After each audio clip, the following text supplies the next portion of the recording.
Episode 5 of Mobland Season 1, Funeral for a Friend, continues where Episode 4, Rat Trap, left off. And like the title of that episode, Funeral for a Friend falls short of its title. Yes, there is a funeral, and in the first film, Tommy Stevenson, Felix Edwards, and Eddie Harrigan, Anson Boone, seemed to be on the verge of becoming friends, but Eddie repeatedly stabbed him and had a nightclub owner hack him up.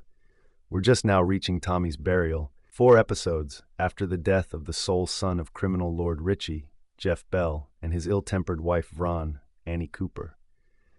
The inert plots that have spun out of Tommy, a character about whom we know very little, have sputtered as the feeble line that has woven its way through the first half of Mobland. Even the one chain that connected the episodes has now been neatly filed off. However, the episode's biggest plot twist isn't even that. Going over every element of Mobland's uneven storyline is a little futile.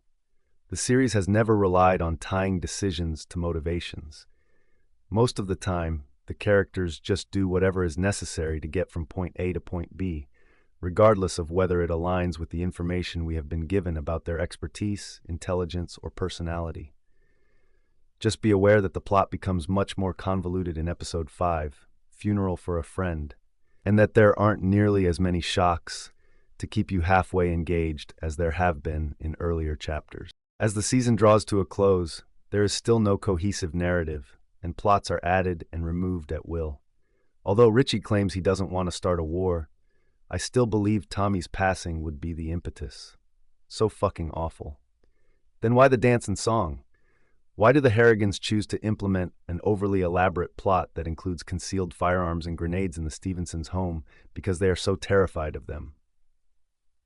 Because they promptly revert in the final 10 minutes, it appears that even the showrunners were taken aback by Ritchie's compliance. In the last scene of the episode, Maeve, Helen Mirren, goes rogue and blows up Ritchie's wife. Episodes 1-4 seem to have never even occurred. Mobland has a strong penchant for spectacle, as evidenced by the montages and needle drops that warn you to pay attention. However, these moments fall flat if you don't understand how or why they relate to one another, and you hardly recognize the person's impact.